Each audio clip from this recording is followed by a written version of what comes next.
the hidden truth they never wanted you to discover. You were born from more than the stories you've been told. The universe, your soul, and the forces shaping your reality, they've been hidden from you, twisted, and rewritten. But beyond the veil of what you see, a secret war rages, one that began long before history was recorded. At the center of this cosmic battle is a figure they've tried to erase: Sophia. Sophia isn't just a forgotten myth or a name in ancient texts.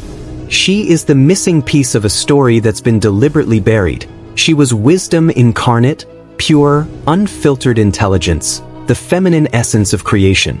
But Sophia dared to dream beyond her role. She acted without permission, driven by an unquenchable desire to create. And in that moment, everything changed. Her act of creation was bold, reckless, and entirely her own. But it came at a cost. From her unrestrained power, chaos erupted, tearing the fabric of existence. Out of this chaos emerged Yaldabaoth, a monstrous being born of ignorance and hunger. Blind to its origins, this false god believed itself supreme, crafting a counterfeit reality, a prison of matter designed to trap souls, including yours. This is not the story of a benevolent creator. It's the tale of a cosmic rebellion, a fall from grace, and a reality built on deception. Sophia's story is your story, a call to awaken, to question, and to reclaim the truth. The universe holds secrets they never wanted you to uncover. But now, the veil is lifting. Will you dare to see beyond it? This is where the story takes a dark turn. Sophia, horrified by the chaos she unleashed, was cast out, exiled into the lower realms, stripped of her divine light. Her power, her essence, was devoured by the very being she had accidentally created, Yaldabaoth. This false god, born of ignorance and hunger, twisted her energy to forge the material universe, a prison of matter, time, and space. Yaldabaoth, the imposter, declared himself the supreme ruler of this counterfeit reality. He is the god millions worship today, a cosmic dictator thriving on the ignorance of his captives. You were born into this system, a world designed to keep you blind to your true origins. Every structure, every hierarchy, every belief system you know traces back to this ancient deception. Your body, your mind, even your perception of time and space, they are all part of the construct, carefully crafted to keep you from remembering your divine nature. Sophia's story is not just a myth.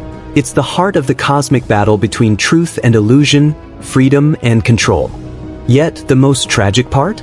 Most will never realize they're trapped.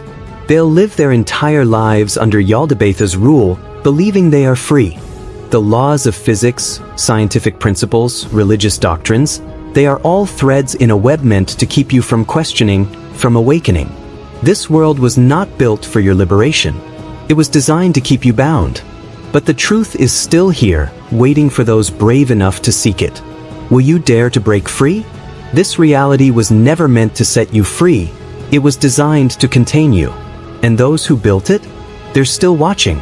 They are the archons, entities far more sinister than demons, aliens, or fallen angels.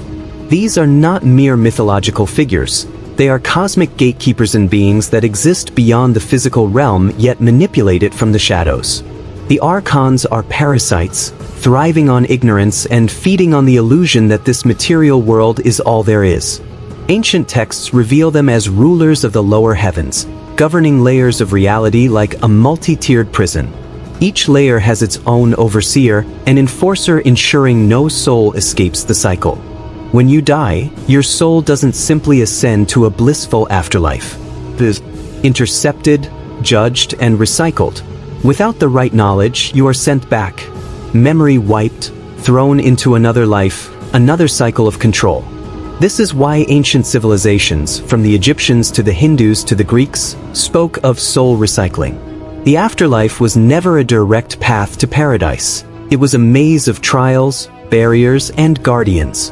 The Gnostics, those brave enough to speak the truth, understood this. The universe is a trap, and the archons are its wardens. If you think this is just ancient superstition, consider this. Modern science is only beginning to uncover what the ancients knew all along. The archons are real. The prison is real. But so is the key to breaking free. Will you awaken to the truth, or remain trapped in the illusion. The choice is yours. The archons are not distant overseers. They are predators operating in plain sight. Their greatest weapon? The illusion of choice. They make you believe you are free, while every aspect of your existence is meticulously designed to keep you from discovering the truth. They don't hide in some far-off realm. They are here, embedded in the fabric of your daily life. They whisper in the ears of rulers, fuel wars, sow division, and thrive on fear, suffering, and ignorance. Their greatest fear? That you wake up, that you see them for what they are and start asking the right questions. Because the moment you do, the prison they've built begins to crumble. You were never meant to escape. Every civilization, every generation has been fed the same lies. That suffering is normal, that struggle is necessary, that you are here to learn some divine lesson before you die. But this is the illusion. Sophia saw through it. She wasn't just a fallen being or a tragic figure in an ancient myth. She was a direct threat to the control system. She awakened, saw the construct for what it was, and when she tried to reclaim her power, the system fought back. Sophia didn't just fall. She was trapped, isolated, and forced into a reality she never intended to create. The lower realms, according to ancient Gnostic texts, weren't chaotic voids of suffering. They were carefully engineered, controlled by forces determined to keep her weak. The moment she realized her mistake, the system moved to break her. But her story is also a beacon of hope. If Sophia could awaken, so can you. The prison is real, but so is the power to shatter it. Will you remain asleep, or will you rise and reclaim your truth? The choice is yours, but know this: the moment you awaken, the illusion begins to fade. When Sophia created without the approval of the divine source, she was attacked. Her light was stolen, her power drained, and her consciousness shattered across dimensions. But here's what they don't want you to know: Sophia didn't surrender. She fought back, using the remnants of her power to send a signal, a desperate cry for help, encoded into the very fabric of the universe. This wasn't just a spiritual event. It was a rupture in the system, a crack that allowed the truth of her existence to survive. She left clues, hidden in ancient texts, symbols, and traditions that refused to fade. More importantly, she set a plan in motion to reclaim what was stolen from her. The Pistis Sophia, one of the few surviving texts detailing her story, reveals her harrowing journey. Dragged through the lower realms, deceived by false allies, and attacked by entities seeking to erase her, she cried out repeatedly for the true divine source, not Yaldabaoth or the counterfeit gods, but the original, uncorrupted light. And then, something extraordinary happened. Her cries were answered. A force descended from beyond the material universe. An intelligence, a consciousness powerful enough to bypass the Archon's control. This force, known as the Christos or Logos, was the pure expression of divine wisdom. But this wasn't the sanitized version of Christ you've been taught. This was something ancient, something weaponized. It made contact with Sophia, offering her a way out. But the Archons weren't about to let her go. They tightened their grip, unleashing even more brutal forces. Sophia faced a choice: surrender and fade into oblivion, or stand and fight to reclaim her power. She chose to fight. And here's the truth they never wanted you to know: her battle isn't over, and you're part of it. Every institution, religion, academia, government has worked to bury this knowledge. But the fragments remain, waiting to be pieced together. The figure they call your savior? That's only part of the story. The real fight is for your awakening, for your freedom. Will you join it? The figure you've been told is your savior wasn't just here to offer redemption. He was here to shatter the system. The Jesus of mainstream religion is a sanitized version of something far greater. The real story, buried in the Pistis Sophia, reveals a truth the church could never allow. Jesus was a disruptor, sent to dismantle the Archon's control grid. This wasn't a vague spiritual mission. It was a full-scale cosmic incursion. The Gnostics didn't see Jesus as merely a teacher or prophet. To them, he was an agent of the true light, tasked with reclaiming what had been stolen, not just Sophia's freedom, but the liberation of humanity's trapped souls. But this Jesus wasn't the meek, mild figure of the New Testament, pleading for love and acceptance. This was a revolutionary who understood the system's deception, mocked its false authorities, and openly challenged the powers that ruled this world. The archons despised him for it. In the Pistis Sophia, Jesus speaks in cryptic, esoteric language, unveiling the layers of the cosmic hierarchy. He exposes the archons' lies, revealing that the so-called God most worship is a fraudulent impostor. Salvation, he teaches, isn't about blind faith. It's about gnosis, direct knowledge and experience of the divine. This is the part they erased, the truth they suppressed. If people had access to this knowledge, the system would collapse. Jesus came to awaken humanity, to show us the way out of the prison. But the powers that be rewrote his story, turning a cosmic liberator into a symbol of submission. The question is, will you embrace the hidden truth or remain trapped in the illusion? The keys to freedom are within your reach, if you dare to seek them. The knowledge Jesus brought wasn't meant to be hidden, it was meant to shatter the chains of the system. But the forces he came to challenge ensured it would never reach the masses. The early church, backed by the very powers Jesus opposed, hunted down and destroyed the Gnostic texts, branding them as heresy.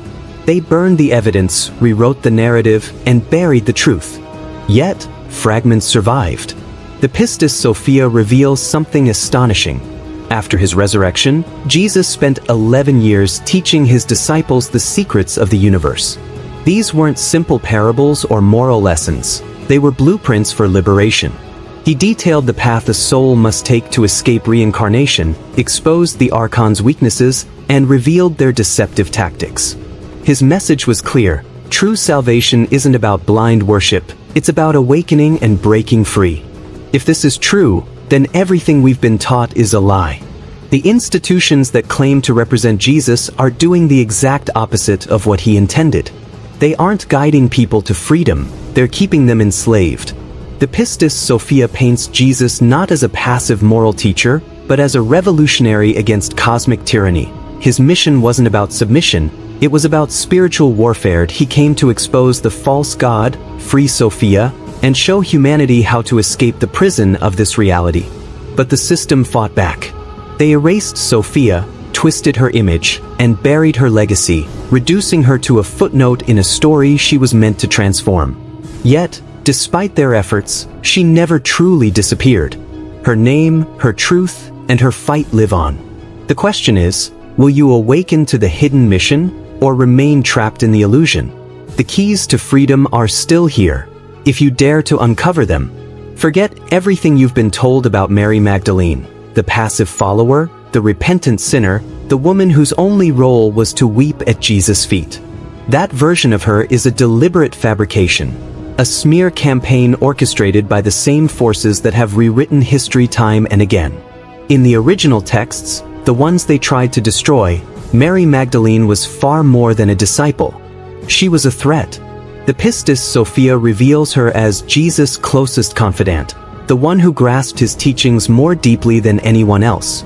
She wasn't just listening, she was challenging him, asking profound questions, and proving herself as someone who truly understood. The other disciples resented her, not because she was a woman, but because she was ahead of them. She wasn't just learning, she was remembering. And that made her dangerous. Jesus trusted Mary with secrets he never shared with the others. He revealed to her the soul's journey, the false rulers of the world, and the true nature of the divine. These were radical, terrifying concepts that the other disciples couldn't comprehend. This is why they hated her. In the texts, you see constant tension between Mary and the male disciples, especially Peter. He even questions, did he really speak privately with a woman and not openly to us? Are we to turn around and listen to her?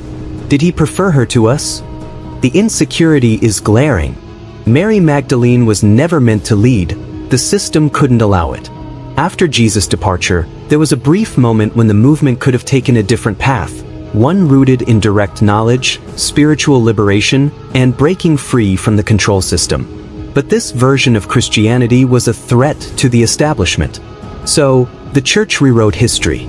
They pushed Mary to the margins, slandered her, and falsely labeled her a prostitute. They silenced her voice, erased her true role, and cut every reference to her real status. But because if people knew the truth, that Jesus' closest disciple was a woman, that she held deeper knowledge than even Peter, that she was meant to carry forward his true teachings, it would have changed everything. Even now, centuries later, her presence still threatens the system. No matter how much they try to erase her, the truth doesn't die. The system was never going to let you walk away. You think you can wake up, realize the truth, and leave? That's not how this works.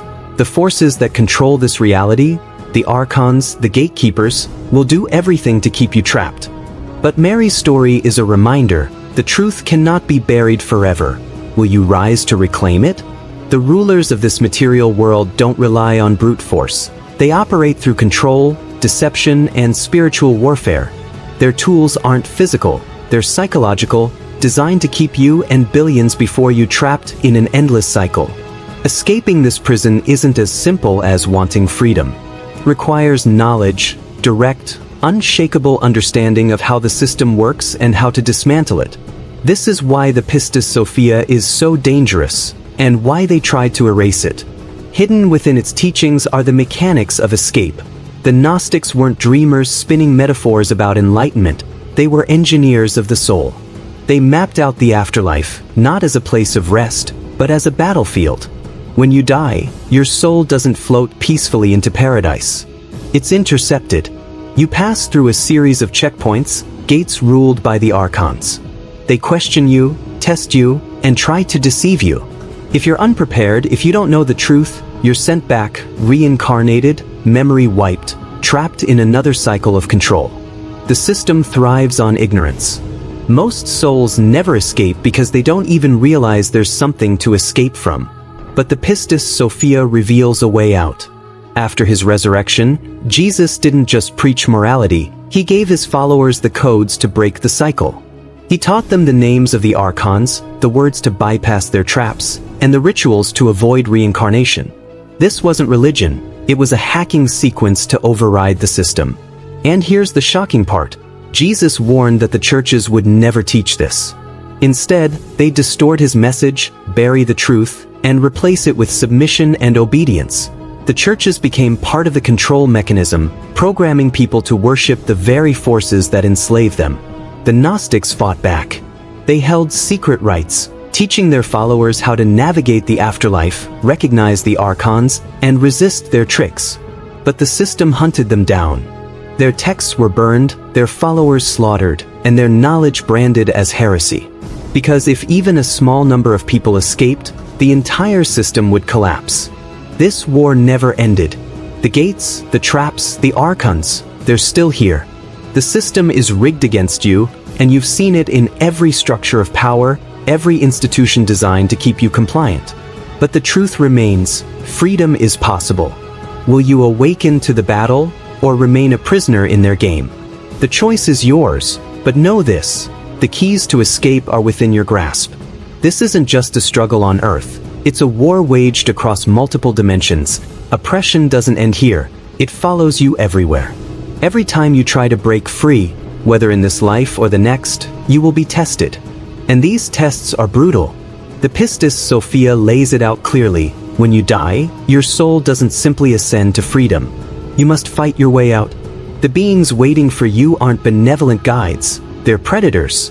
The ancient Gnostics called them the rulers of the lower realms, the gatekeepers of the soul. They take many forms, false angels, illusionary deities, even familiar faces, all designed to lower your guard. Their goal? To trick you into submission. Here's how it works. As your soul rises through layers of reality, each controlled by entities with no intention of letting you leave, you'll face interrogations, visions, and deceptions. Some will pose as divine figures, offering salvation, demanding worship, pretending to be the light. If you fall for it, you're sent back, reincarnated, memory wiped, trapped in another cycle of control. This process isn't new. The Tibetan Book of the Dead warns of deceptive beings in the afterlife. The Egyptian Dub describes trials where souls must outwit trickster entities. Even early Christianity hinted at these truths before they were erased. Yet, the modern world remains silent. Because if you knew what awaited you, you wouldn't just hope for salvation, you'd prepare for war. The Gnostics understood this. They knew the only way out was through direct knowledge, not blind faith or obedience, but a deep understanding of the cosmic system and how to navigate it. This is why they were hunted, their texts burned. Their teachings weren't about worshipping a god, they were about escaping the gods. So, what do you do when you reach that moment? You prepare. Learn the signs, the traps, the manipulation tactics. If a being tells you to follow the light without question, doubt it. If a voice demands surrender, challenge it. If a figure claims to be your savior, test it. Here's the truth. No real force of light will demand your submission. No true higher being will manipulate you into staying in the system. You've made it this far. That alone makes you dangerous. You're beginning to see the system for what it is. A deceptive, energy-draining cycle designed to keep you blind and obedient. But if you think they'll let you go without a fight, think again. The battle is real, and it's yours to win. Will you rise to the challenge, or remain trapped in their game? The choice is yours, but know this, freedom is within your reach. The moment you start questioning reality, the moment you even consider that the world isn't what you've been told, you become a threat. Not to governments, not to religions, but to something far greater. The system isn't just rigged, it's alive, actively working to keep you in line. This isn't just about deception, it's about suppression. Look around you. Every major institution, media, politics, science, religion, controls the flow of information. They decide what you can question, what you can believe, and what you're allowed to call real. They keep you locked in a narrow perception of reality because if you ever broke free, if you ever remembered who you truly are, the entire illusion would crumble. And that is their greatest fear. Every rule, every limitation, every belief system that tells you what's possible and what's not. It's all a construct designed to keep you from realizing your true power. The moment you start looking beyond the veil, you begin to dismantle their control. You start rewriting the script. And once that happens, they can't stop you. The Gnostics understood this. The Pistis Sophia makes it clear. The path out of this system isn't through submission, it's through resistance, through awakening. The system doesn't want you to know that you are far more powerful than you've been led to believe. It thrives on your ignorance, your fear, your compliance. But here's the truth, you are not meant to be controlled. You are not meant to live in a cage of lies. The moment you awaken, the moment you reclaim your power, the system begins to lose its grip. They will fight to keep you asleep. They will use every tool at their disposal, distraction, fear, doubt, to keep